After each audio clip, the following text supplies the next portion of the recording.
first graders. It's Miss Loftman, and I am going to be reading Junie B. Jones and the Mushy Gushy Valentine. So a mushy gushy Valentine would be one that would be really fancy. All right, so the first chapter is called Party Ideas. My name is Junie B. Jones. The B stands for Beatrice, except I don't like Beatrice. I just like B, and that's all. I go to school in room 9. Room 9 is where they have afternoon kindergarten. Also, they have morning kindergarten, only I'm not familiar with that arrangement. Today at school, my teacher had an announcement to make. An announcement is the school word for listen to me, and I mean it. My teacher's name is Mrs. She has another name too, but I just like Mrs., and that's all. Mrs. told us that we were going to have a special day in room 9, and it was called Valentine's Day. See, she's saying Valentine with an M. She said that Valentines are special cards about friendship, and all of us in room 9 are going to give them to each other. My best friend Lucille squealed real happy. "Oh, I love getting cards, teacher," she said.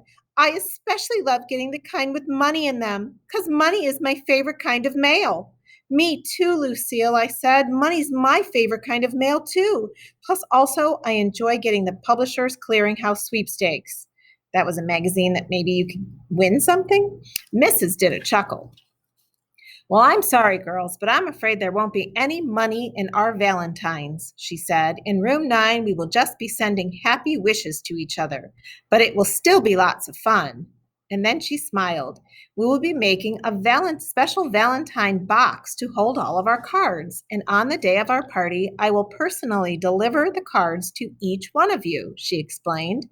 Just then I jumped right out of my chair because nobody even mentioned a party before.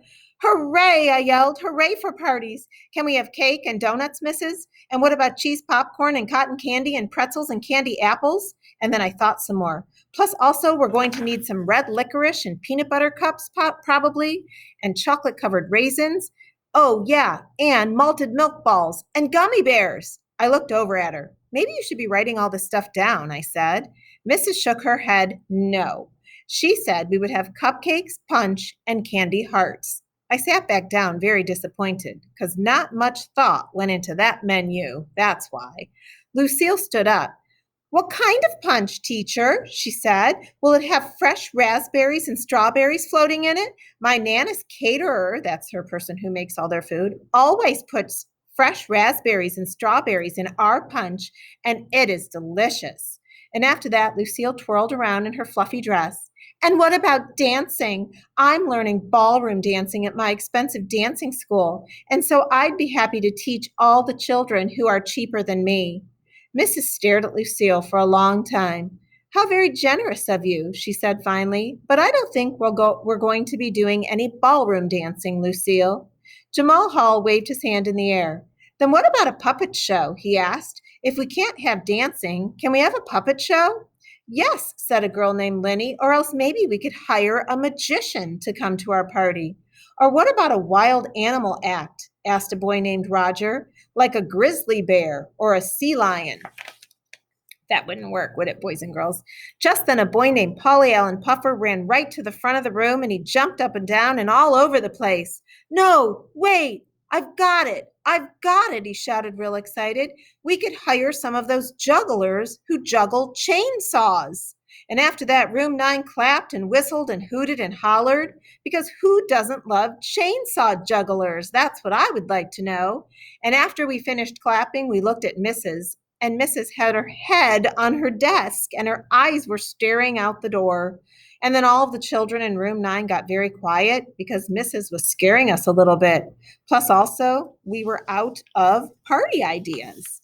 Here's a picture of Polly Allen Puffer, and he's telling everybody that he wants to have chainsaw jugglers, people that would throw chainsaws in the air and juggle them. That does not sound safe, does it, boys and girls? All right. The next chapter is called Scribble Scraps. It's chapter 2. The next day, me and my best friend named Grace were playing on the playground, and guess what? We saw Mrs. carry in a giant box into room 9. It was the box that we were going to decorate for Valentine's Day. Wowie, wow, wow, that thing will hold 1,000,000 bajillion Valentine cards in it, I said, real thrilled. And then Grace frowned at me. Stop saying Valentine, Junie B. You keep saying Valentine with an M at the end, and you're supposed to say Valentine with an N at the end. I did frown back at her. Yeah, who said so? I asked. I said so, said Grace. Didn't you hear my voice? I just got finished telling you that Valentine has an N at the end. The word is Valentine. I did a huffy breath at that girl. You're not the boss of my words, Grace. This is a freed country, and if I want to say Valentine, I can, and I will not even go to jail. And then Grace looked annoyed at me. I didn't say you'd go to jail, Junie B. I just wish you would say the word correctly, that's all. Yeah, well, you can't always have what you wish for, Grace. I wish Valentine had an M in it, but it doesn't, does it? And after that, me and Grace made squinty eyes at each other. Plus, also, we crossed our arms and we tapped our angry feet. Only pretty soon we got tired of that because fighting with your friends is not very fun. And that's how come both of us hugged each other and we said an apology. Sorry, Junie B, said Grace. I'm sorry I tried to be the boss of your words. Sorry, Grace, I said back. I'm sorry Valentine doesn't have an M in it. And after that, both of us held hands and we skipped all the way to room 9. That was called a victory skip. And guess what else? After we got to room 9, Mrs. said it was time to decorate the Valentine's box. Everybody quick sat down in their seats and we watched Mrs. cover the box with shiny white paper. And plus also she cut a mail slot in the top of it where our Valentine cards would go. There's Junie B and Grace skipping on the playground, being friends again. Okay. And after that, all of the children got our scissors and we cut out paper hearts to paste onto the sides of the box. I cut my fastest. Mrs., look, look, I said, I am already done cutting my heart. And so I have the fastest scissors in room 9, probably. Just then a meanie boy named Jim jumped up from his chair. Oh, no, you don't. Look over here. I already cut 2 hearts. See? 1, 2. So ha ha on you, he said. So I quick cut another heart. Oh, yeah? Well, now I have 2 too. And so you're not the winner anymore, meanie Jim. And then Jim held up another one. 3, he yelled. I just cut number 3, so I'm still 1 ahead of you. I made my scissors go speedy fast. Ha! Now I have 3 too, so there. And then Jim did a fast snip. 4, I'm up to 4, he said. And that's how come I got a lot of frustration inside of me. Stop it, Jim. Stop cutting so fast, and I mean it. And after that, I tried to cut one more heart, but my scissors went out of control, and my heart turned out like a scribble scrap. Darn it, now look at what you made me do, I hollered real mad.